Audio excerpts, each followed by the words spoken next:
Doctor Baba Saheb Ambedkar open university.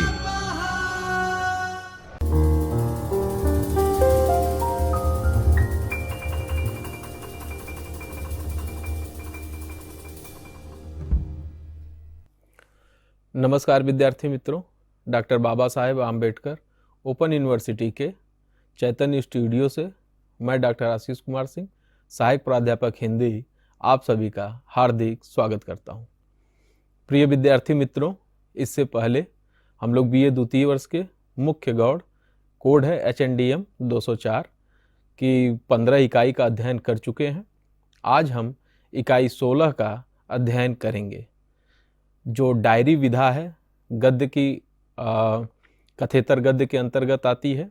आधुनिक गद्य विधा भी बोलते हैं इसको, नवीन गद्य विधा भी बोलते हैं। हालांकि ये बहुत प्राचीन समय से ही लिखी आ रही है, लेकिन साहित्य के रूप में इसको आधुनिक गद्य विधा के अंतर्गत रख के अध्ययन करते हैं। डायरी आज हम पढ़ रहे हैं बंजारा मन और बंदिशें, मधु काकरिया जी की लिखी हुई डायरी है, जो बहुत ही प्रसिद्ध डायरी लेखन है। आज इस इकाई को विद्यार्थी मित्रों मैं 2 भागों में बांटकर प्रस्तुत करूंगा।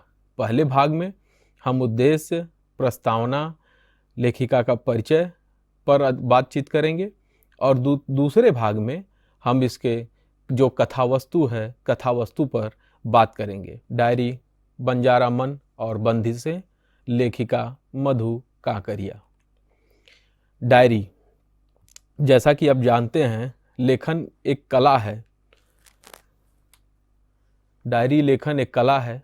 वैसे डायरी में प्रतिदिन घटने वाली घटनाओं में कुछ प्रमुख या विशेष रूप से प्रभावित करने वाली घटना को ही लिखा जाता है। आप डायरी में अपनी दिनचर्या भी लिख सकते हैं। डायरी आत्मा अभिव्यक्ति का उत्तम साधन है। इस प्रकार डायरी व्यक्ति का निजी एवं गोपनीय दस्तावेज है। पर आधुनिक साहित्य में डायरी लेखन को एक विधा के रूप में स्वीकृत किया गया है।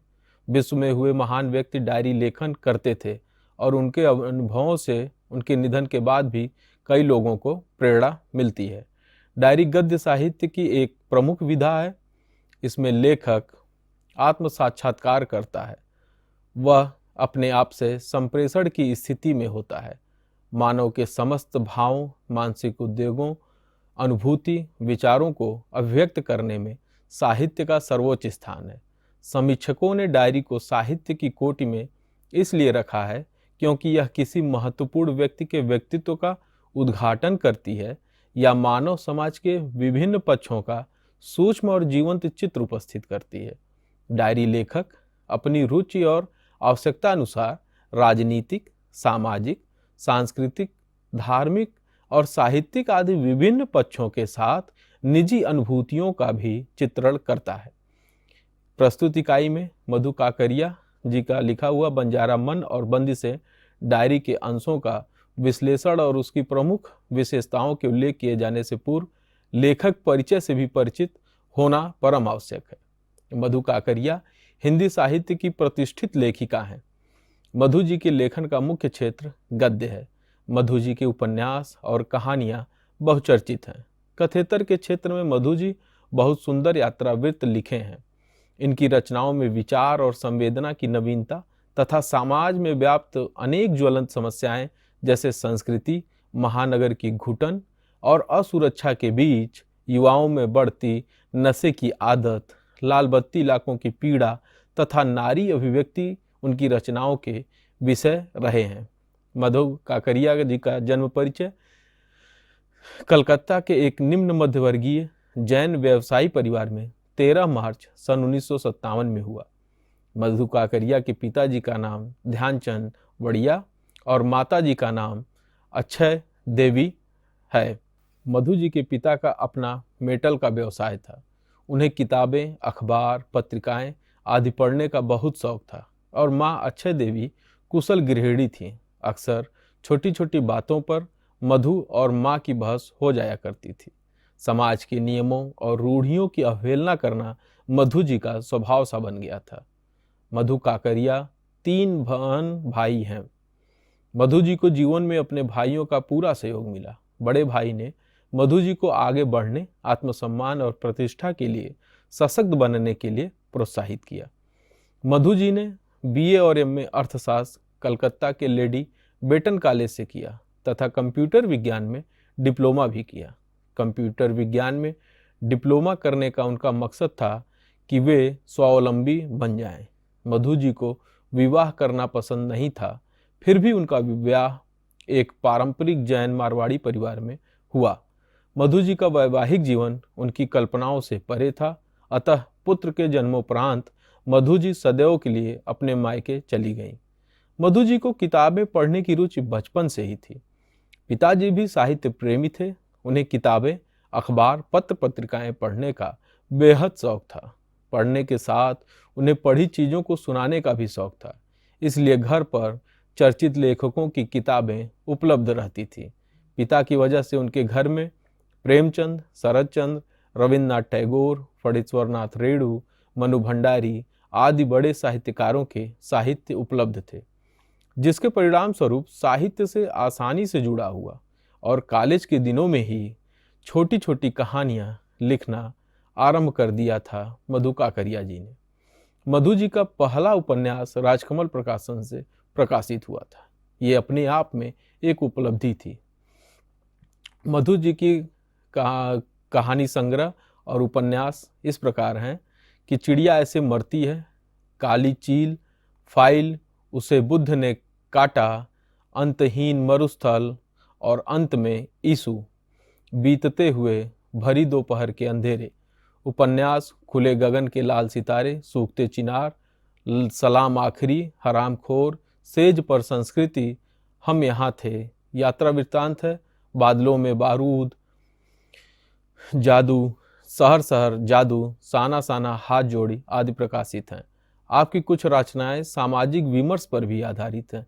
धरती अपने लोग, टेलीफिल्म लेखन, रहना नहीं देश वीराना है आदि साहित्यिक योगदान हेतु आपको साहित्य के विशिष्ट सम्मान, कथाक्रम सम्मान, आनंद सागर स्मृति सम्मान 2008, हेमचंद्र आचार्य साहित्य सम्मानित विद्या मंच द्वारा 2009, अखिल भारतीय मारवाड़ी युवा मंच द्वारा मारवाड़ी समाज गौरव सम्मान 2009, विजय वर्मा कथा सम्मान 2012, शिव कुमार मिश्र स्मृति कथा सम्मान, रत्नी देवी गोयनका वाग्देवी सम्मान, बिहारी सम्मान 2021 के अतिरिक्त आप कर्तृत्व समग्र सम्मान भारतीय भाषा परिषद 2020, प्रेमचंद स्मृति कथा सम्मान 2018, शरदचंद साहित्य सम्मान 2020, मीरा स्मृति सम्मान 2019, समाज गौरव सम्मान 2009 आदि पुरस्कारों से सम्मानित हैं।